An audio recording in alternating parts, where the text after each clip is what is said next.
Relawan itu kan datangnya dari hati. Betul. Mereka bekerja itu tidak mengharapkan cuan, nggak mengharapkan Terus mengharap pujian. apa dong? Ada ketertarikan hati ya, yang menurut saya ya. Mm-mm. Dimana kalau mereka melakukan itu mereka punya kepuasan diri. Oke. Puas bang. Oh, puas. Setelah menjadi relawan ada kepuasan. Katanya si endorfin itu naik. Oh, endorfin. Hormon endorfin sehingga mereka tuh bahagia selalu. Oke.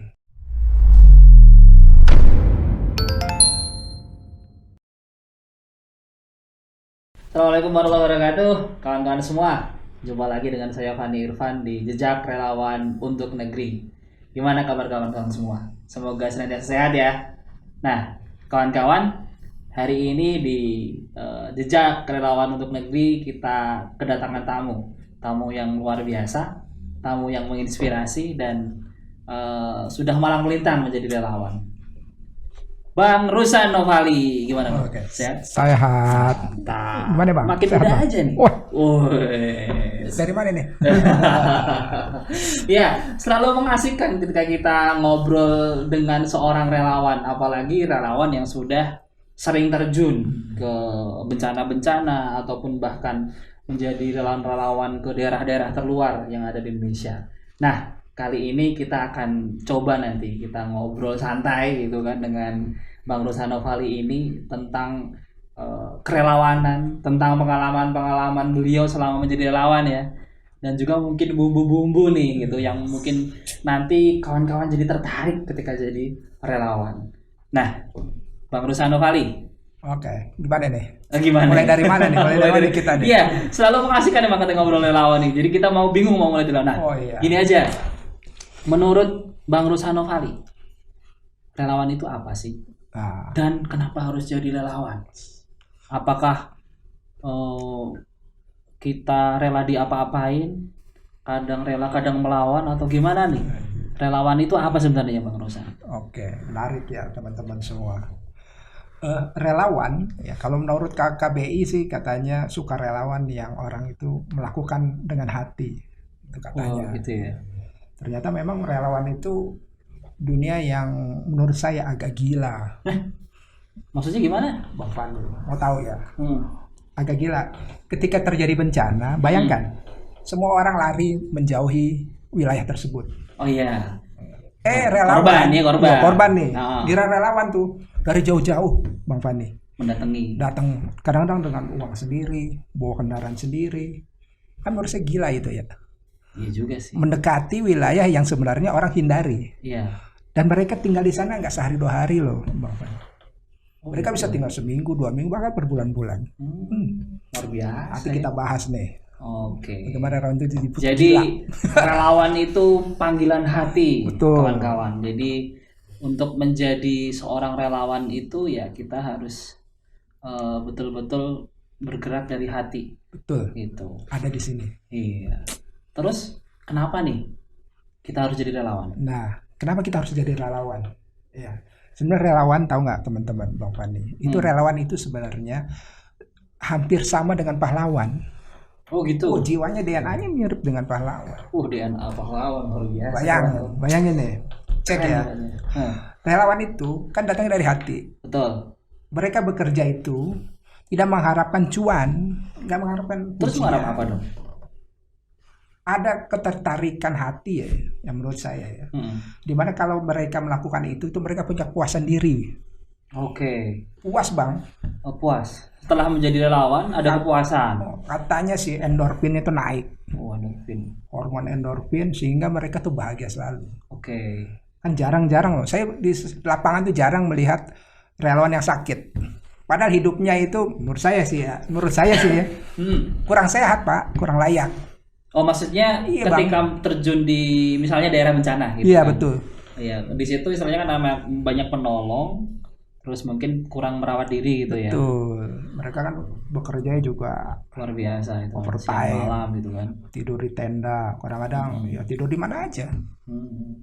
Ya, walaupun relawan juga ini penting ya teman-teman. Relawan itu nggak modal begitu aja. Modal semangat doang nggak. Nanti bisa. kita bahas nih. Oh gitu. Dia harus ada tahapannya. Hmm. Ya, dia harus harus ikut pendidikan ya, untuk belajar, harus memahami. Oke. Jadi menjadi relawan tuh bukan karena emosi saja gitu. Itu yang penting sih. Dari hati pakai emosi, tapi ketika jalan pakai pikiran. Iya. Tapi juga butuh pelatihan dong. Oh iya, Maksudnya kita juga nggak bisa panggilan hati terus berangkat gitu. Tuh. Nanti di sana ngapain juga gitu kan. Bisa mati, konyol. Oh gitu. Bahaya itu. Iya, gitu kawan-kawan. Ini sedikit saja sih tadi yang disampaikan oleh Bang Ruslan Novali ya. Bagaimana emang relawan itu panggilan hati gitu kan, dan kenapa harus menjadi relawan, karena ya akan ada kepuasan gitu. Baik. Nah, selama Bang Ruslan Novali menjadi seorang relawan, apa saja pengalaman-pengalaman yang didapatkan? Ini kawan-kawan juga perlu tahu nih, agar panggilan hati itu semakin apa ya, semakin dalam, semakin terpanggil untuk menjadi seorang relawan. Karena kan relawan adalah hak segala bangsa. Nggak, maksudnya dia berhak, setiap manusia itu berhak jadi relawan. Pun kayak tadi disampaikan oleh Bang Ruslan, setiap orang berhak jadi pahlawan juga dong. Walaupun mungkin tanpa tanda jasa. Iya. Gitu. Tapi kehadirannya selalu dinantikan, apalagi ketika di daerah-daerah yang misalnya terdampak oleh bencana. Nah, apa sih pengalaman-pengalaman, ya tidak harus di daerah bencana ataupun apapun itulah yang selama ini dilakukan oleh Bang Ruslan ketika ini, saya juga baru tahu Bang Ruslan ini sudah hampir mendatangi seluruh wilayah yang ada di Indonesia. Nah, tentu saja pengalamannya sangat banyak itu kan. Nah, kita ingin dengar nih pengalaman-pengalaman apa yang pernah dialami oleh Bang Ruslan. Oke, baik. Mau pengalamannya bisa 3 hari nih, teman-teman. 3 hari. Tapi siap gak deh 3 hari? Saya pulang aja ya. Kita persingkat aja ya. Kita persingkat aja. Oke. Jadi pengalaman yang pertama kita bagi aja. Pengalaman yang menurut saya harus teman-teman lalui ya. Ya. Pengalaman yang saya lalui itu pertama adalah gimana kita merasa satu keluarga. Oke. Jadi dalam relawan itu harus kuat tuh soliditasnya tuh. Jadi nggak bisa kita merasa menang-menangan sendiri, merasa saya paling hebat sendiri gitu. Wah, kalau terjadi itu di lapangan itu berbahaya. Ini pengalaman saya ya. Pengalaman ini menarik. Waktu itu kita berada di suatu daerah bencana ya, di Lombok gitu. Oke. Nah, jadi ada relawan yang sebenarnya sudah pengalaman lah. Saya tidak sebut. Sudah sering terjun gitu ya. Malah dia sudah dapat sertifikasi. Oh gitu. Ya, sertifikasi. Dia juga sudah dari, saya tidak sebutkan daerahnya lah ya. Pulaunya saja. Oh iya. Pulau Sumatera. Gitu. Terus? Yang beliau ini ketika datang ya, mungkin karena merasa sangat bersemangat ya, dan juga merasa dia ingin menjadi leader, pemimpin di poskonya, dia menerapkan sistem yang mirip-mirip semi militer lah. Jadi pengalaman saya itu menangani ini, jadi relawan yang baru-baru itu akhirnya tidak bisa mengikuti pola beliau nih. Ya. Saya berkata ini supaya nanti teman-teman bisa paham ya, ketika menjadi relawan itu ada beberapa hal yang harus juga dihindari juga. Ini pengalaman saya. Jadi kalau ketika beliau sebenarnya maksudnya baik sih, supaya disiplin misalkan.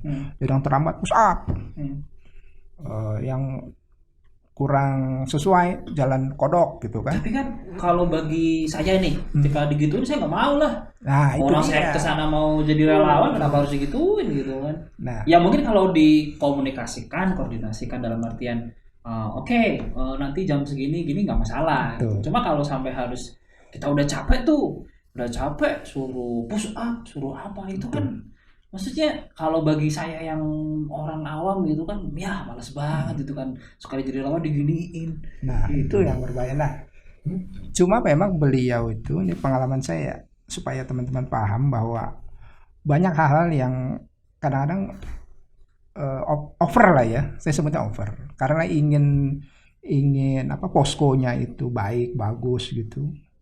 Dia melakukan hal itu, pengetatan segala macam, sehingga akhirnya timbul ketidaksukaan di antara anggota-anggotanya. Oh, maksudnya ini posko itu adalah tempat berkumpulnya para relawan. Tuh, ini poskonya. Jadi mungkin kawan-kawan belum tahu nih, kita jelasin dulu ya. Saking banyaknya pengalamannya ini. Lupa saya. Iya, udah wah itu nyampe mana. Jadi, itu. kalau kita nangani bencana itu, biasanya kita mendirikan beberapa posko di wilayah-wilayah yang terdampak. Kalau gempa itu kan sangat luas ya. Gempa apa namanya? Lombok itu hampir mencapai 3 kabupaten. Kabupaten di sana luas-luas. Berkali lipat lah, berapa puluh kilometer persegi ya. Nah, salah satu posko itu didirikan di mana itu ada komandannya, ketua posko. Di sana ada adminnya, di situ ada bagian-bagian, ada bagian rescue-nya, ada bagian kesehatannya. Jadi lengkap tuh satu posko. Isinya bisa 10 orang, bisa lebih. Cuma bisa juga cuma 5 atau 3. Tergantung kebutuhan. Oke. Posko itu juga berfungsi sebagai gudang sementara. Iya. Untuk menaruh bala bantuan, bantuan-bantuan yang datang. Nah, si ketua ini melakukan hal itu sehingga timbullah konflik ya, posko. Nah, dalam konflik akhirnya apa yang terjadi, teman-teman, pengalaman ini agak lucu ya. Akhirnya didemo lah si ketua itu, hingga akhirnya dia diminta dipindah tugaskan ya, dari posko tersebut. Di demo sama teman-teman, sama anak buahnya. Oh, anak buah. Nggak sampai kudeta sih. Oke. Cuma di apa namanya, ada konflik lah ya. Akhirnya kita ambil jalan tengahnya, beliau dipindahkan ke tempat yang lebih cocok dengan beliau. Ya, tapi ini mungkin konteksnya kalau ini ya di tempat bencana ya, karena kan sebenarnya relawan itu juga macam-macam lah gitu. Cuma emang beliau ini pengalamannya emang udah nggak perlu dilakukan lagi di Lombok, Palu ya. Palu. Nah itu apa, Pasigala kan? Pasigala, Palu Sigi Donggala. Betul, gitu, Pasigala. ya. Itu beberapa pengalaman beliau nih di kawan-kawan di sebagai relawan kebencanaan gitu. Nah, mungkin ada nggak pengalaman yang lain nih gitu kan, yang selama ini dia alami oleh Bang Ruslan nih, biar kawan-kawan jejak relawan Kemegdin ini bisa tahu nih gitu kan, pengalaman apa juga nih yang menarik gitu sebagai relawan gitu. Biar nggak pada takut kalau mau jadi relawan nih gitu. Gimana nih? Nah, ini pengalaman yang menarik lah ya. Atau enggak suka dukanya deh. Suka dukanya di relawan deh gitu. Ini relawan ya, kan relawan itu datang dari berbagai daerah tuh. Betul. Bang Fani ya. Dan juga laki-laki dan perempuan juga. Ya dong. Yeah. Dan tahu sendiri ya teman-teman, relawan kan masih muda-muda tuh. Ada di bawah 30 lah. Masih ada mahasiswa, bahkan ada yang pelajar. Oh iya. Ya. Oke. Walaupun ada juga yang memang sudah profesional ya, dokter, bidan, itu ada. Nah, pengalamannya ya karena sering interaksi ya. Mereka tuh di lapangan ya. Dan itu lama ya. Bisa seminggu, 2 minggu, bisa sebulan juga. Iya. Ya akhirnya gitu Bang Fani itu kadang-kadang ada juga tuh ya, nama manusia ya, cilok gitu kan di lokasi bencana. Jadi gitu. Cilok itu bukan ada di orang bikin film. Iya. Jangan salah Bang Fani, malah banyakan di daerah bencana. Jadi di lokasi bencana kita bertemu. Cie. Itu jadi nggak setelah? Ada jadi. Yang jadi Luar biasa. Berkeluarga, menikah, ada sampai punya anak. Ini mungkin salah satu benefitnya jadi relawan juga nih kawan-kawan jejak relawan. Jangan teman-teman yang lihat nih, wah, yang masih single. Tapi jangan juga dong kita nyari jodoh di lokasi bencana, jangan juga gitu. Niatnya dilurusin dong. Betul, niatnya dilurusin. Cuma kalau kejadian gimana, Bang? Iya, itu memang sudah jalannya gitu kan. Tinggal jalan yang benar aja ya. Iya. Oh, jadi gitu. Jadi salah satu benefit menjadi relawan satunya adalah dapat jodoh. Betul. Jodoh. Jangan-jangan barusan jodohnya juga ketemu di lokasi bencana. Wah, saya pengen begitu cuma. Oh, cuma gitu. saya pas lagi di bencana udah nikah. Baiklah. Oke. Iya. Baik. Tadi ya pengalaman menarik, suka duka jadi. Dukanya ada nggak? Oh, dukanya ada. Oh, ada. Ternyata suka semua. Ada apa dukanya jadi relawan? Malah dukanya itu menjabung nyawa. Gimana? Ceritanya. Ini biar kawan-kawan tahu nih. Ini di Parimo ya, Parigi Motong. Itu di Sulawesi Tengah. Sulawesi Tengah. Oke. Kejadian gempa Palu ya. Jadi ini relawan masih ada nih. Walau relawan sekarang sudah mendunia ini. Oh gitu. Ya nggak usah sebut nama lah. Saya Jangan.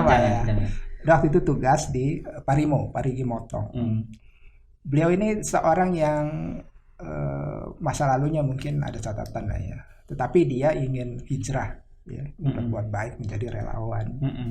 Nah di Pasigala ini, di Parigi Motong ini, dia ditempatkan di satu posko, ya. Tapi saking luar biasanya bertugas, dia itu sampai akhirnya ya singkat cerita tuh jatuh sakit. Oke, karena mungkin kecapean ya. Dia sampai kan karena Parimo itu di pinggir pantai ya. Saya dengar ceritanya, dia memaksakan diri ingin belajar menyelam. Diving.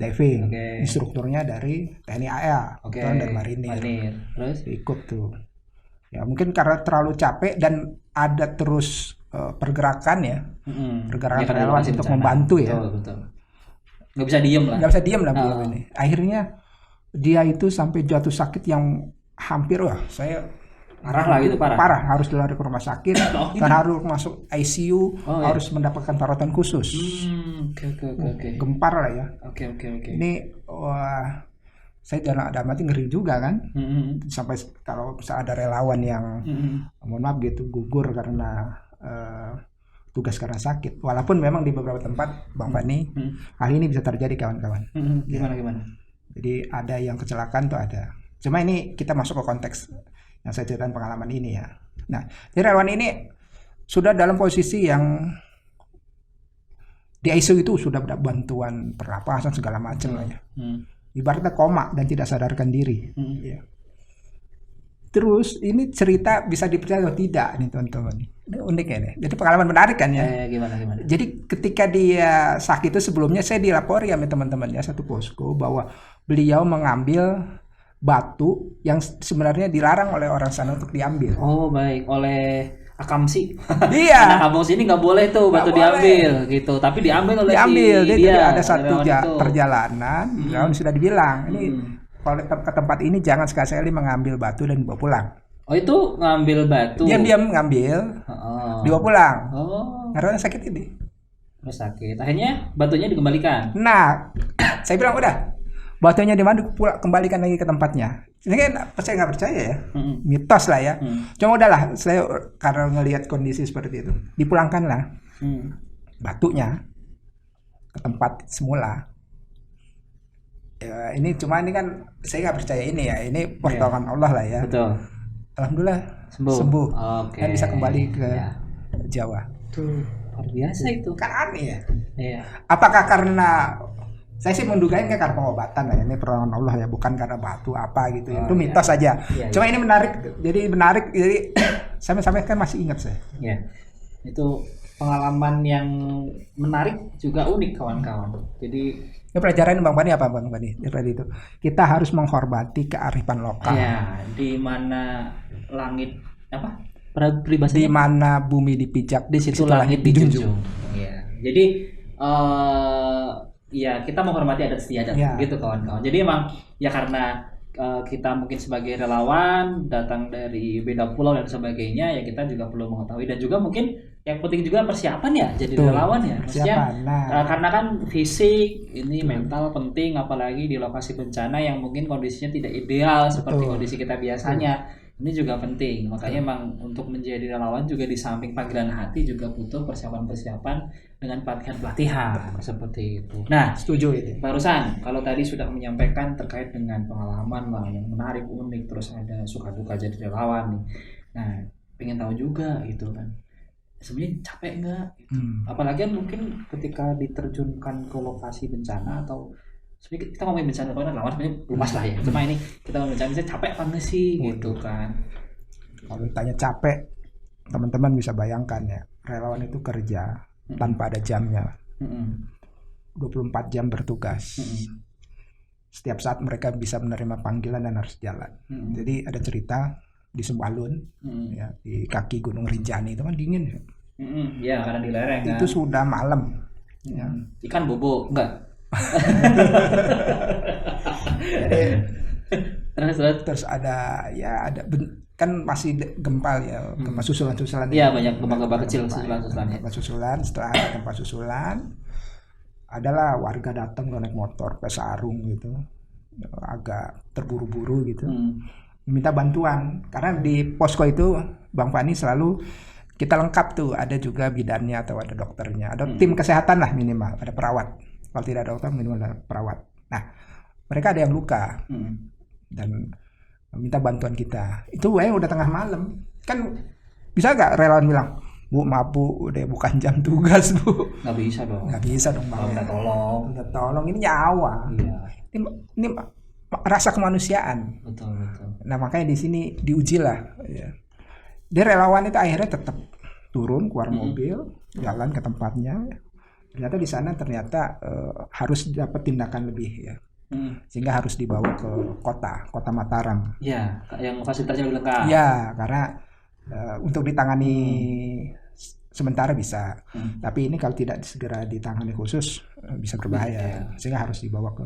Dan perjalanan tahu nggak dari Sembalun ke Lombok itu nggak sejam 2 jam Pak, bisa 3 jam. 3 jam malam jalannya hari. juga malam hari, jalannya turun naik. Luar biasa ya. Wah, Istilahnya emang jadi relawan itu ya mungkin secara manusia capek. Tapi karena panggilan hati, rasa ingin menolong, kemanusiaan, capeknya bisa hilang. Itu. Dan mereka merasa bahagia. Unik ya. Iya. Gak ada pekerjaan yang kayak relawan. Ya mungkin tuh dengan begitu dia tadi yang disampaikan oleh Bang Ruslan puas. Ketika bisa menolong orang lain gitu, bisa menjadi apa ya, legacy lah ya gitu. Oke. Nah, Bang Ruslan, kalau tadi kita banyak ngomongin tentang relawan di lokasi bencana lah. Sebenarnya kan banyak ya relawan, jenis relawan nih gitu. Mungkin bisa disampaikan singkat nih, kawan-kawan jejak relawan Turki mungkin juga ingin tahu juga gitu. Kan di samping misalnya kalau nggak ada bencana nih, ngapain gitu. Apa cari bencana gitu? Jangan dong. Jangan ya. Jangan teman-teman. Bahaya. Terus ya. Jadi apa nih? Selain apa nih? Oh, banyak nih. Jadi relawan itu sebenarnya tidak ada sekatnya tuh. Bidangnya banyak. Luar biasa. Selama ada manusia di situ ada kebutuhan, di situ ada problem, relawan itu selalu ada. Contoh nih, kalau nggak ada bencana, kan ada relawan pendidikan ya. Jadi kita ada dulu namanya Tepian Negeri, bukan Tepian Hati ya teman-teman, Tepian Negeri. Iya. Nah di sana itu ada salah satu pulau di NTT itu yang. Nah, Tepian Negeri itu apa nih? Teman-teman tahu apakah kita di tepi pantai atau gimana? Atau mungkin ada yang namanya daerah 3T. Nah, apa tuh 3T itu? Apa Pak? Terluar, terdepan, dan terisolir. Kalau nggak salah ya, ini mohon dikoreksi nih teman. Saya bisa salah. Kalau salah dikoreksi di komen ya. Di googling ya. Koreksi di komen. Okay. Kira-kira pokoknya 3T itu di wilayah yang memang terisolir, terluar. Bisa pulau, bisa wilayah. Ya. Nah, Tepian Negeri ini bagian 3T nih, Bang Fani. Nah ini kalau ditanya apakah ada relawan sebelum bencana? Nah ini ada relawan yang tugasnya memberikan pendidikan. Mengajar? Oh gitu. Oke. Kalau dulu ya ada relawan Indonesia Mengajar lah ya dulu. Ada macam-macam lah ya. Ada dai dikirim segala macam. Ada macam-macam lah. Walaupun tidak menyebutkan relawan di depan, itu sebenarnya relawan. Iya, karena si relawan tersebut panggilan hati, panggilan kemanusiaan sehingga mau dikirim ke daerah 3T tadi. Nah, mereka mengajar. Oke. Terus ada juga yang di 3T juga, tetapi mereka tidak mengajar, tapi memberikan kesehatan. Oh, berarti ini sudah ada pendidikan, ada kesehatannya, ada kesehatan juga gitu ya. Oh, berarti sebenarnya masing-masing individu atau profesi individu itu bisa jadi relawan ya. Betul. Misalnya dia seorang guru ya bisa jadi relawan, seorang dokter relawan, perawat relawan juga. Bisa. Nah sebenarnya nih Bang Fani, saya ingin kasih tahu sebenarnya teman-teman yang ada di sini nih, silakan panggilan juga ke teman-teman bahwa untuk menjadi relawan itu nggak perlu juga jauh-jauh, tahu nggak? Sekarang zamannya gawai ini ya, handphone. Teman-teman bisa jadi relawan yang hanya menggunakan jempol. Oke. Relawan jempol. Gimana caranya? Di sini ada fasilitas video. Aplikasinya banyak lah ya, nggak usah disebutin, teman-teman udah jago lah edit tuh. Ambil misalkan salah satu, lihat aja pedagang kecil yang jualan yang gak laku-laku, ambil fotonya, ambil videonya, viralkan. Tulis caption yang menarik di bawahnya. Oke. Insya Allah 2-3 hari orang itu akan banyak didatangi orang. Iya, demi menarik. Dan Ya, teman-teman ekonomi berarti ya. Itu teman udah jadi relawan. Betul. Relawan Sesimpel media. itu ya. Media, bro. Oh iya media. Tapi secara tidak langsung berdampak ekonomi Betul, juga. ekonominya. Yang ada di pikiran tadi.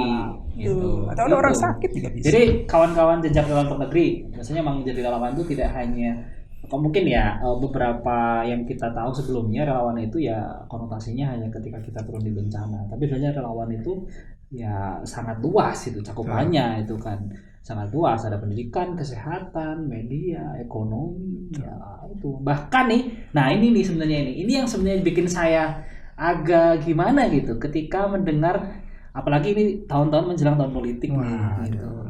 Nah sebelumnya tuh udah kayak pelajaran banget nih bahwasanya tiba-tiba ada yang namanya relawan tapi digunakan sebagai kendaraan lah ya mungkin ya gitu kan untuk mempunyai tujuan tertentu nih misalnya politik gitu kan. Nah menurut Bapak gimana sih kalau itu kan apakah ya kita masih bisa menyebut relawan karena kan kesannya jadi terkotak-kotak ya, partisan gitu. lah ya. Gitu. Nah gimana nih menurut Bang Rusan nih? Aduh. Bang masih muda. Muka saya masih kayak bapak sih ya. Baik gini. Jadi pertanyaannya berat nih, Bang Pani nih. Wah ini bisa kalau dijawab nih saya ngeri. Kalau berat jangan panjang. Ya, pendek aja. Bahaya. Gini. Sebenarnya relawan itu harusnya kan pertama kita bilang datang dari hati. Betul. Misalnya karena mereka suka. Karena mereka ada keinginan, ada kecenderungan. Nah, kalau ditanya apakah relawan yang tadi disebutkan misalkan mendukung seseorang, tokoh, ya tokoh bangsa, tokoh lokal lah, ya, atau sebagian bagian lah, misalnya partai sebutkan, atau lembaga, atau institusi apapun gitu. Menurut saya itu masih oke. Ini berdasarkan karena teman-teman merasa kalau mendukung Bapak ini, insya Allah, mudah-mudahan beliau bisa menyelesaikan masalah. Oh gitu. Gitu Bang. Kan ini asumsi dan persepsi orang ya. Saya no komen dulu. Terus. Harus kita hormati ya. Iya. Nah ini lepas dari apapun. Kalau saya ya, mungkin ya positive thinking saya aja. Kalau si relawan ini mendukung Bapak A, maka ekonomi akan mudah. Mendukung Bapak B, maka transportasi akan lancar, macam-macam lah ya.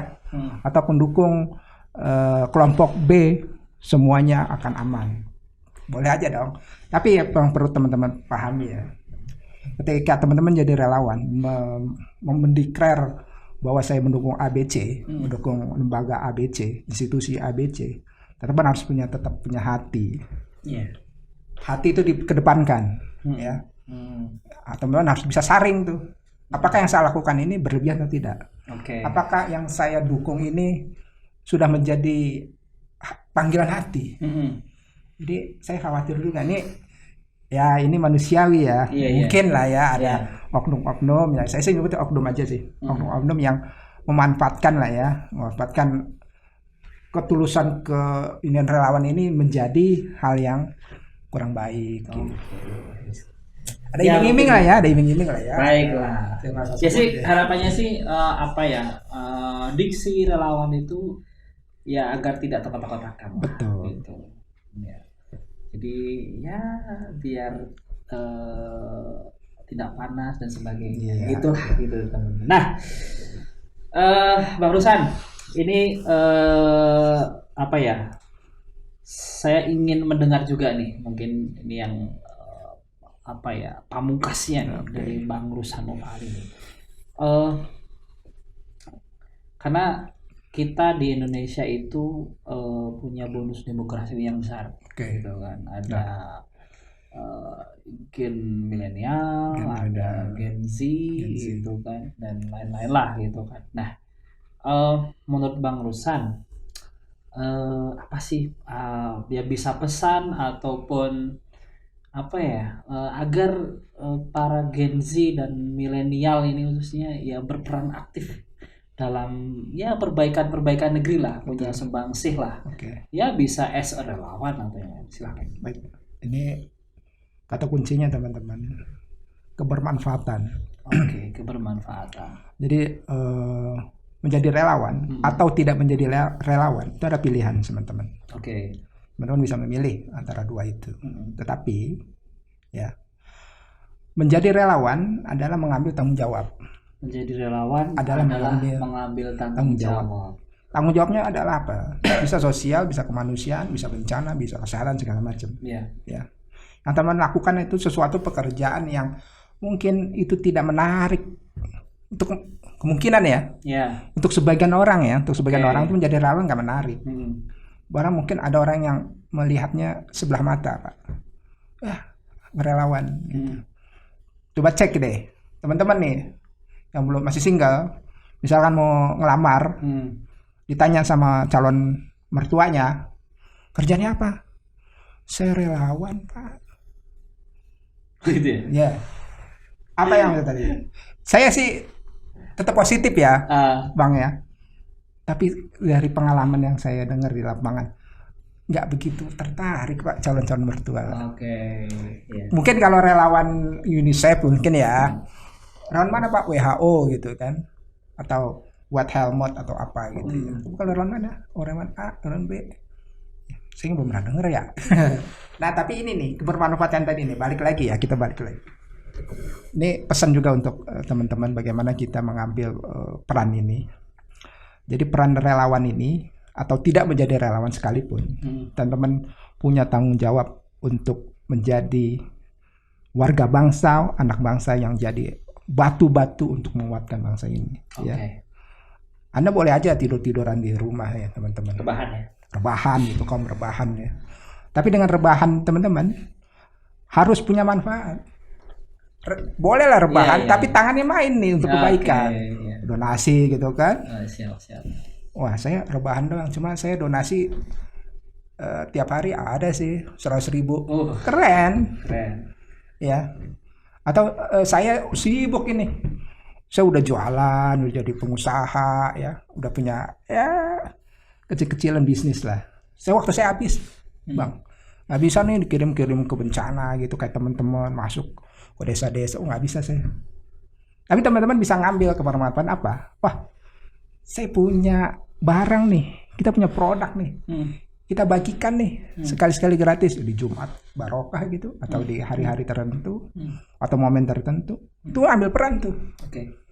Atau saya ada rezeki lebih nih dari usaha bisnis saya, pokok 5%, 10% dari bisnisnya tiap bulan akan saya sumbangkan untuk relawan yang membagikannya. Atau teman-teman kalau begini saya mohon maaf nih kalau menjadi relawan waktu nggak ada, duit nggak ada, ya. Cuma teman-teman punya waktu, gunakan waktu itu. Siap. Baik. Ambil waktu itu untuk yang terbaik. Jadi umur itu nggak balik lagi loh, Bang. Kalau udah lewat ya udah. Jadi kalau misalnya ada waktu, ada kesempatan, ambil. Teman-teman akan menjadikan itu cerita teman-teman baik. Cerita menarik yang baik untuk nanti diceritakan ke anak cucu. Luar biasa ya Bapak Sanopali. Saya mau ambil 3 sih tadi ya. Ada mengambil peran, ada mengambil tanggung jawab, dan yang terakhir adalah kebermanfaatan, teman-teman. Jadi kawan-kawan luar biasa ya. Kali ini tamu kita luar biasa. Dan kawan-kawan bisa banyak belajar dari Bang Sanopali tadi ya. Bahwasanya menjadi lawan sebenarnya adalah salah satu peran yang harus kita ambil sebagai warga negara yang baik demi perbaikan negara, tentu saja. Setuju itu. Terima kasih Bang Sanopali. Sama-sama, kita ketemu lagi nanti. Baik, kawan-kawan Jejak Relawan Luar Negeri, sekian untuk episode kali ini. Kita akan jumpa lagi di episode selanjutnya dengan narasumber yang cetar membahana tentunya. Baik, saya Van Irfan sebagai host pamit undur diri. Assalamualaikum warahmatullahi wabarakatuh.